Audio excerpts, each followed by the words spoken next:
Ito po ang ating napakaganda at like new condition po na ating Africa Luxana Carefree. So this is latest version ni Luxana.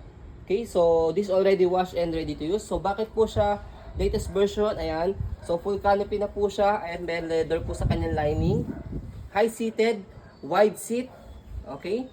Leather yung kanyang handle. A4 cast po yung kanyang gulong. Ibig sabihin ng A4 cast, mamaya didiscuss natin yan. Parehas po siya nag-swivel. Okay? And then, magnetic na po yung kanyang belt lock. So, pakita natin yung details na one by one. Ayan. So, again, this already washed and ready to use ha. So, ito yung kanyang canopy. Yan po siya kapag naka-full canopy. Ito yung kanyang peekaboo. Yan. So, hindi siya black color ha. Para siyang charcoal. Yan. Okay.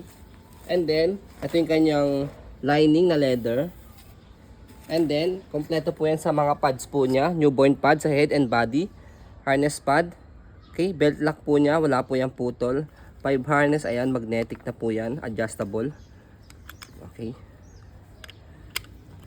Okay, front handle, ayan, meron siya kasamang pad. Press nyo lang po dito, angat nyo lang po siya, pag nilagay tatanggal si baby, ayan. So, mas wide seat po siya. And then, mas pinawide din po yung kanyang leg rest. Ayan, so, Walang himulmul yan ha. higa natin siya. Ayan, yan po siya kapag naka-fully reclined. Pagka gusto niyo po siya iupo, yung kanyang leg rest, pull back nyo lang siya. Okay? So, pakita natin yung kanyang front handle. Handle, footrest. Footrest pala.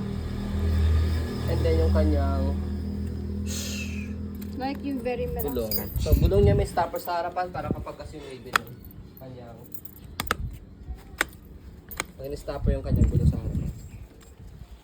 Ayan. Body frame niya, ayan. As you can see, makinis po siya.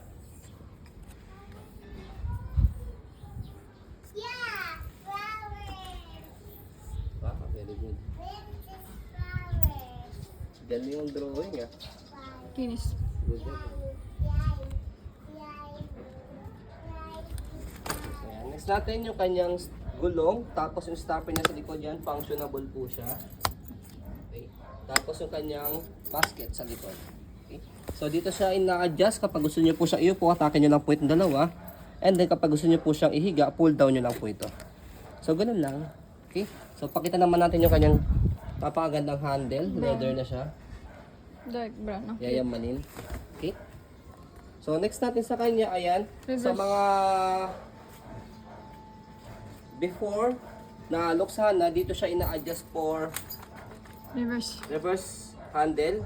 Pero meron lang siya rito. Okay. So as you can see, ayan. Yung kanyang gulong sa harapan nag-swivel. Ayan. For easy maneuver.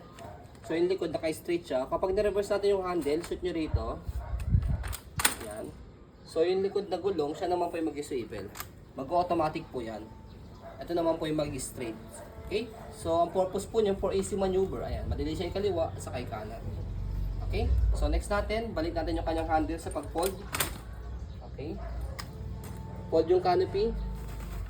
So makikita nyo po rito sa handle, meron siya note, slide, press, angat yung likod, and then pull down. One hand fold, one hand open kapag nasanay na po kayo.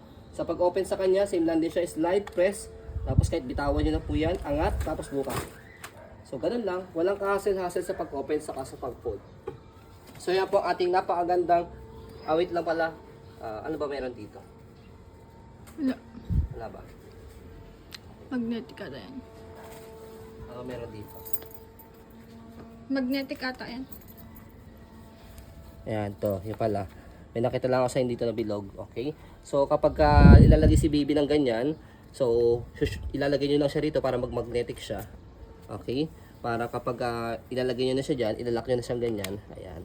Mas Diba? So, may purpose yan. Okay? So, yun po, as you can see, very details po kami. Sa po pag-video kasi amin siya policy. No refund or exchange. What you see is what you get. So, po, maraming salamat po. Have a nice day and God bless po.